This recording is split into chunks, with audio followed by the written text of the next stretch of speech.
ကိုကျွန်တော်အနေနဲ့တွေ့နေမြင်နေရပါတယ်ကျွန်တော်ဒီမတရားညှဉ်းပန်းနှိပ်စက်ခြင်းတဲ့ပါကျွန်တော်ပါတော့မပါဘူးဒါပေမဲ့အနည်းငယ်နည်းနည်းတော့ကြုံဘူးတယ်ကျွန်တော်ဆွမ်ဘရာဘုံမှာ9နှစ်တာဝန်ထမ်းဆောင်တဲ့အချိန်2013ခုနှစ်ကျွန်တော်ဆွမ်ဘရာဘုံကနေဆင်းချလာခဲ့တဲ့မြစ်ကျနာကိုတာဝန်ကြောင့်ဆင်းလာတဲ့အချိန်ည9နာရီလောက်ထိုးနေပြီမြစ်ကျနာမြို့ဝယ်တောင်ဖရဲမြစ်စုံနေရာရောက်တဲ့အခါကျတော့အဲ့မှာရှိနေတဲ့လုံခြုံရေးရတာဝန်ယူထားတဲ့ကျွန်တော်ရဲ့စစ်တပ်ကလာပြီးတော့မှကျွန်တော်ကိုစစ်ဆေးမေးမြန်းပြီးတော့မှကျွန်တော်ကိုဒီနားမှာတနတ်နဲ့လာပြီးချိန်ထားပါတယ်ဗျကျွန်တော်ဒီတင်ကားကြီးဝတ်ထားပါတယ်ဖုန်ကြီးမှလည်းတီးပါတယ်တက်ရင်တို့ဟွာတို့နာမည်တော့ကျွန်တော်မပြောတော့ဘူးဘာလို့ဆိုတော့သူကိုယ်တိုင်ကျွန်တော်တို့သိတယ်ကျွန်တော်လည်းရင်းနေတဲ့သူဖြစ်တယ်ဆိုတော့သမီးကြီးတဲ့ကျွန်တော်မျက်နှာကိုထိုးထားပြီးတော့မှပစ္စတူတဲ့ကျွန်တော်ဒီနားမှာချိန်ထားတယ်ကျွန်တော်လည်းကြောက်တာပေါ့ဖျားရဲ့အမှုတော်ဆောင်နေဆိုရင်လူသားကြီးကိုနော်တေးရမှာတော့ကြောက်တာပေါ့လို့ဗျာအဲ့ဒါနဲ့သူကသမီးနဲ့ထိုးပြီးတော့ကျွန်တော်မျက်နှာမြင်တဲ့အခါကျတော့ဖာရာပါလားဟုတ်ပါတယ်လို့ကျွန်တော်ကိုမမိလာတဲ့သူကသူ့မျက်နှာပြန်ပြီးသမီးထိုးပြတယ်မမိလာပေါ့လို့ခင်ဗျားနဲ့ကျွန်တော်နဲ့ဒီဇင်ဘာခရစ်စမတ်တုန်းကညစာအတူစားခဲ့တဲ့သူတွေပဲလေဗျာလို့မှတ်မိတာပေါ့လို့ကျွန်တော်ကဖာရာမဟုတ်လို့ရှိရင်ပြစ်တော့မလို့ပြတယ်ကျွန်တော်မဟုတ်ပဲတခြားလူတယောက်ဆိုပြစ်တော့မှာကျွန်တော်ကယူတာတာမှန်ခီးသွားနေကြတာပါဗျာအဲ့ဒါသူ့မေးကြည့်တာကဲခင်ဗျားဘာကြောင့်ကျွန်တော်ကိုပြစ်ရမှာလဲလို့ကျွန်တော်မဟုတ်တော့ကျွန်တော်မဟုတ်တိုင်းဘာဖြစ်လို့ပြစ်ရမှာလဲအခုကျွန်တော်အနဲ့ရောင်နေမြေထဲမှာဗျနေမြေထဲမှာအနဲ့ရောင်နေမြေထဲမှာရှိတာဘယ်သူမှမယုံဘူးဗျာအဲ့ကြောင့်ပြီးလို့ရှိရင်ကျွန်တော်တို့အားလုံးကဒေါသထွက်နေတာတဲ့အဲ့လိုပြောတဲ့အခါကျတော့ကျွန်တော်ကသူ့ကိုပဲတစ်ခုပဲပြောခဲ့ပါတယ်တိုင်းမှုရေခင်ဗျားရဲ့ဒေါသဟာကျွန်တော်အတွက်တေမိတ်မဟုတ်ပါဘူးလို့ခင်ဗျားရဲ့ဒေါသဟာကျွန်တော်အတွက်တေမိတ်မဟုတ်ဘူးဒီကနေ့ဒီမှာရှိနေတဲ့လူတွေဒေါသထွက်တိုင်းကိုသားသမီးကိုရိုက်เสียလားဒေါသထွက်တိုင်းလက်နဲ့ကန်ထားလူတွေကိုပြစ်เสียလားဒေါသဆိုတော့မင်းရဲ့ဒေါသဟာကျွန်တော်အတွက်တော့တေမိတ်မဟုတ်ဘူးအဲ့ဒါလေးကိုပြောခဲ့တဲ့အချိန်မှာသူခင်ဗျာလဲတောင်းပန်ချပါတယ်ဗျာဆိုတော့ဒီကနေ့ကျွန်တော်တိုင်းပြည်ကိုမြင်းလုံးအုပ်ချုပ်နေတဲ့လူကြီးတွေကိုကျွန်တော်အနေနဲ့တောင်းဆိုချင်ပါတယ်အခုဒီမြန်မာနိုင်ငံကျွန်တော်တို့ရဲ့ကချင်ပြည်နယ်ထဲမှာပြိပခါတွေဖြစ်နေတယ်နော်2017ကနေပြီးတော့မှအစိုးရတပ်မတော်နဲ့ကျွန်တော်တို့ရဲ့ကချင်လူလိုက်ရဲ့တပ်မတော်တွေစစ်ရေးရထိတွေ့မှုတိုက်ပွဲမှုတွေဖြစ်တယ်တိုက်ပွဲတွေဖြစ်တယ်အဲ့ဒီတိုက်ပွဲတွေကြောင့်ဒုက္ခတွေများစွာပေါ်ထွက်လာတယ်နော်ပြည်သူတွေနှစ်သိန်းကျော်နှစ်သိန်းကြီးပါမိမိအိုးအိမ်ကိုစွန့်ခွာပြီးတော့မှဒုက္ခတွေစခါမှာခိုးလုံနေရတာယခုချိန်ထိပဲကျွန်တော်ဒီနေ့ဒီဇင်ဘာလအထိနိချနာဂယုနာရုံးမှာတာဝန်ထမ်းဆောင်ရင်းနဲ့ဒီကချင်ပြည်နယ်နဲ့ရှမ်းမြောက်မှာရှိနေတဲ့ဒုက္ခတွေကိုအစားအသောက်တွေဝင်ပြပေးတယ်ဒီကုလသမဂ္ဂအဖွဲ့အစည်း WFP လို့တဲ့တွဲဖက်ပြီးတခြားသော INGO တွေနဲ့အတူတွဲလုပ်ရင်းနဲ့ IDP ဒီ humanitarian response ကိုလုပ်နေခဲ့တယ်တနာဖို့ကောင်းပါတယ်ဗျာညီကိုတွေအဲ့ဒီအခန်းကြီးချင်းလေးတွေမှာအခုနေပေါင်း9နှစ်ကျော်ရှိလာပဲအဲ့ဒီမှာနေကြတာတနာဖို့ကောင်းပါဒါဘာကြောင့်လဲမလို့အပဲဖြစ်ပေါ်လာတဲ့စစ်ရဲ့အကျိုးဆက်တွေဖြစ်တယ်ဒီတိုက်ပွဲတွေဘာကြောင့်ဖြစ်လာတာလဲအမြန်ငြိမ်းကြရင်မကောင်းဘူးလားဒီတော့ကြောင့်ဒီတဲ့တာဝန်ရှိတဲ့လူတွေနှုတ်နှစ်ပြတ်တော်သူတွေကိုတောင်းဆိုချင်ပါတယ်ဗျာတိုက်ပွဲတွေအမြန်ရကြပါလို့စစ်ပွဲတွေအမြန်ရကြပါလို့တနာပါတယ်ကလေးလေးတွေပညာတင်ခွင့်မရှိတော့ဘူးတိုးလေးတောင်ထဲမှာတနာဖို့ဒီချိန်မှာရအေးတယ်အခုနေကြမှတိုင်6တို့8တို့9တို့မှာရေခင်းနေတယ်ဒီချိန်မှာဆိုဒီလူတွေအဲ့မှာ9နှစ်6နှစ်နေလာပြီတနာဖို့ကောင်းပါတယ်တိုက်ပွဲတွေအမြန်ရရင်ကောင်းပါပဲလို့ကျွန်တော်တောင်းဆိုချင်ပါတယ်ဗျာနောက်တစ်ခုဒီဖြစ်နေတဲ့လက်ရှိလူမျိုးရေးစစ်ရေးတွေကိုကျွန်တော်ပြိပခါတွေကိုကျွန်တော်ကစစ်ရေးနဲ့ကျွန်တော်ကမဖြေရှင်းမင်းနဲ့နိုင်ငံရေးနည်းနဲ့တွေ့ဆုံဆွေးနွေးပွဲနဲ့ ဖြည့်ရှင်းလို့ရှိရင်ပူပြီးကောင်းပါပဲလို့ကျွန်တော်အနေနဲ့ထင်မြင်ပြီးတော့မှတောင်းဆိုခြင်းများတိုက်တွန်းခြင်းနဲ့ဗျာကျွန်တော်ဒီဇင်ဘာလတုန်းကကမ္ဘောဒီးယားမှာဒီ South Asia Peace Practitioner Research Conference မှာတွားတက်တယ်ဒီမှာကျွန်တော်ဘာကြားနာခဲ့ရလဲဆိုတော့ if we stop talking the guns will start talking အမတမကြောက်ကောင်းတဲ့စကားဖြစ်ပါတယ်အမတမခါတီးတဲ့စကားဖြစ်ပါတယ် if we stop talking the guns will start talking ငါတို့တွေတွေးဆုံညှိနှိုင်းမှုကိုရပ်လိုက်လို့ရှိရင်စကားမပြောတော့လို့ရှိရင်အဲ့ဒီလက်နက်တွေစကားပြောလာလိမ့်မယ်တဲ့ဒီအတွက်ကြောင့်ပြည်သူတွေကိုစားကြောက်မိပါတယ်ပြန်လေပြီးတော့မှတွေးဆုံဆွေးနွေးကြရအောင်စကားပြောကြအောင်နိုင်ငံရေးတွေးဆုံဆွေးနွေးပွဲကိုတေချာအောင်လုပ်ရအောင်နောက်ထပ်ဒီလိုမျိုးကွေးတံတွေပောက်ကွေးတံတွေမကြားပြစရင်တော့ပြည်သူတွေအစားတောင်းပါပါတယ်တောင်းဆိုခြင်းပါတယ်ဆိုတော့ငြိမ်းချမ်းရေးအတွက်စစ်ကိုပြင်ဆင်တဲ့လူဟာ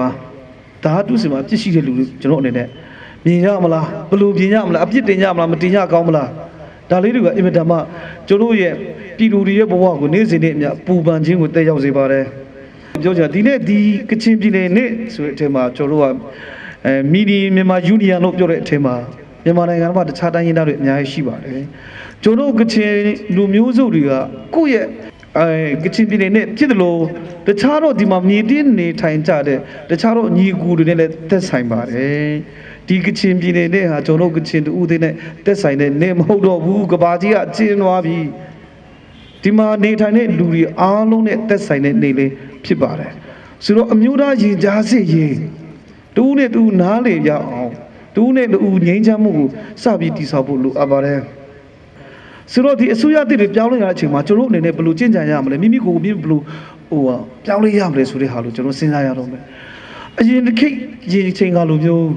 နိုင်ငံရေးအသိပညာမကျွေးဘွားလို့သူများတွေလိန်ခဲ့တဲ့ပြက်ကိုယုံခဲ့ပြီးတော့ခံရခဲ့တယ်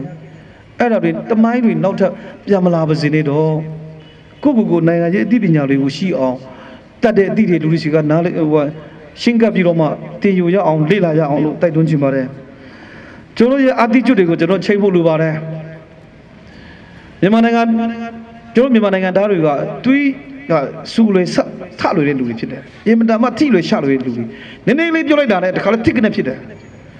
ဒီထဲမှာမစင်စားခဲ့ဘူးဖြစ်တာနဲ့ဒီထဲဟိုဖြစ်လာတဲ့ဟာတွေနဲ့ emotion နဲ့ကိုယ်ကလိုက်ပြီးတော့အလုံးလုံးလေးရှိတယ်ဒီတွေကြောင့်မလူအလားအတဲ့ပြဿနာတွေတိုင်းသားချင်းကြားမှာအဓိကရုဏ်းတွေဖြစ်လာတွေများတယ်ဒီတွေကြောင့်ကျွန်တော်ရဲ့စိတ်နဲ့စိတ်ထားလူတစ်ဖက်သားပေါ်မှာကျွန်တော်မြင်တဲ့စိတ်နဲ့စိတ်ထားတွေကိုကျွန်တော်ပြင်ကြရအောင်အခုနပြောသလိုပဲငြိမ်းချမ်းရေးကိုပြုတ်လို့မေးလူပါမိမိကိုအမြဲတမ်းစစ်ကြင်ညာတဲ့လူဆိုတော့ဘယ်လိုလုပ်ငြိမ်းချမ်းမှုကိုပေးနိုင်မှာလဲကိုနိုင်ကမငြိမ်းချမ်းတဲ့လူတယောက်လူတစ်ဖက်သားကိုငြိမ်းချမ်းမှုညာမပေးနိုင်ပါဘူးဒီငြိမ်းချမ်းမှုမိမိရဲ့စိတ်နှလုံးရဲ့ငြိမ်းချမ်းမှုရရှိဖို့ရအတွက်ကျွန်တော်တို့ကဘာသာတရားရဲ့အတူနေချက်ကိုကျွန်တော်လိုက်နာကြမှာဖြစ်တယ်စိတ်ကိုကြော်လွှားပြီးတော့မှငြိမ်းချမ်းရေးကိုရအောင်ကြိုးစားကြအောင်ဒါပုံစံမျိုးဒီနေ့2016မှာပထမဆုံးပြောခဲ့တဲ့ငြိမ်းချမ်းရေးဆိုင်ရာစကလုံးဖြစ်တဲ့တကဘာလုံးအတွက်သူယေရှုကြီးလို့ပြောခဲ့တာဖြစ်ပါတယ်အမားအခါကဖြစ်ခဲ့ရတာကိုမှားတယ်လို့ပဲမှတ်ယုံပဲမှတ်စင်ကျင်ယုံပဲစင်ကျင်နေပဲဆိုရင်တော့မိုးနေဝင်တော့မယ်ချင်မရေ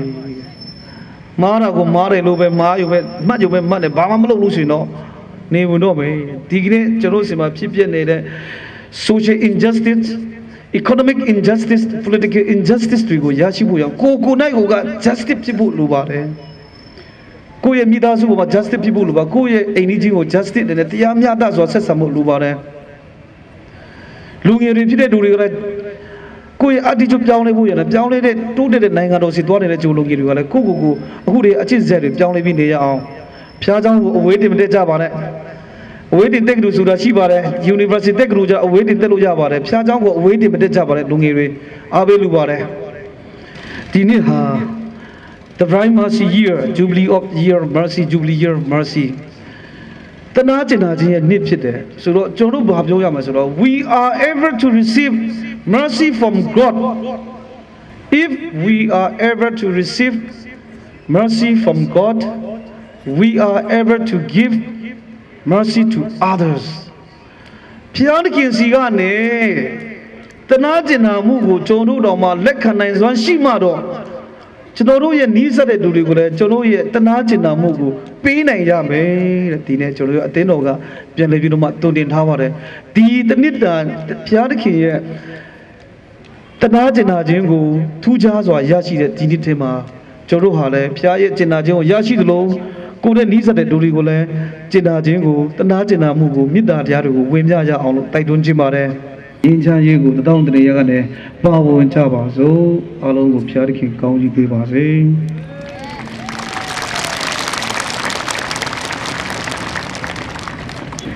ว่าเจ้าวิเศษชันลุมก่อนนะเรียมุงกาเพสมุทแต่พังยันแต่เต็นชาเอสระคุงกายพุงสรายันไหนก่อนนะคุมสุไปกูอากิวพีเวออนลานาเรอันเดียองประดามยโฮวาเกรซังเอว่าเกรซังเออันเดียมุงดันเพงุยพิโอซิมซามุงดันสเตยามิเรานั้นเดตเรารถจัลลัวมุงดันสเตยามิอันเดียมุงดันก็เกรซังพงสิงังดันตรงไงมุงดันสเตยารีพระเยซูคริสต์มีนิสัมผัสอากิวราพิลาบดูเกษาเทวาเออาเมนสุนันยันแต่เต็นชาก็เวโอเบรงไงอันเชสระคุงกายสลางทิงนันจานโนก็นะชนารายลำเพเอชนานาแต่เรแต่นี้นะจนอันเทียจินพกมุ้งใช้ไทยจินพกมุ้งจินไตว่าลำเพโคสุนเลวายาเทชากบ้าเตรียมบมอ่อนว่าเจ้าชันลุ่มเทชากบ้านี้อันเทียมุ้งดันเพโซระอันเทียมีเพโซระนาดูซายคนมุกวานิยองเพมุงแกนดังสุนทราที่จูตุไม่ล้ำกรมกิริยองมาเลยสนามอยู่กุเรอย่างโจนาก็ไอ้ใบหน้าอันเดคุณลุงว่าชานีเจ้านี่เพื่อก็มันตัดก็เช่นอย่างนาก็ไอ้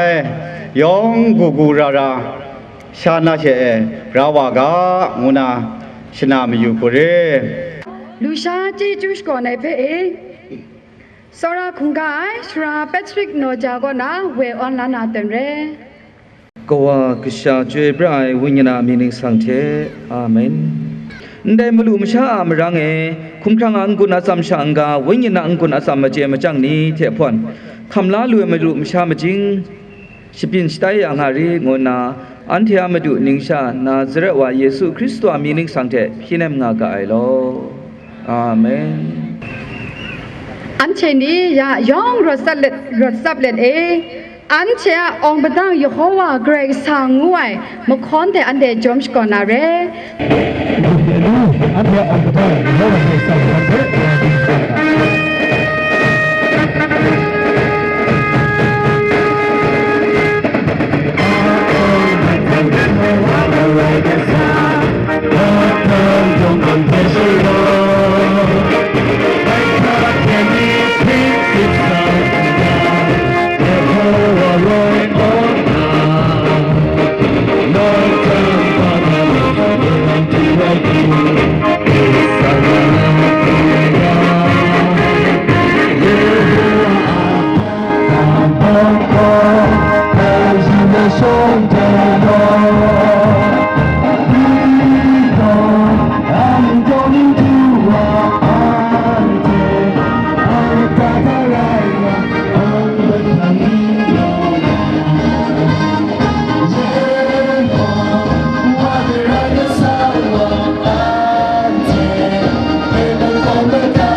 ละตะกอนามุ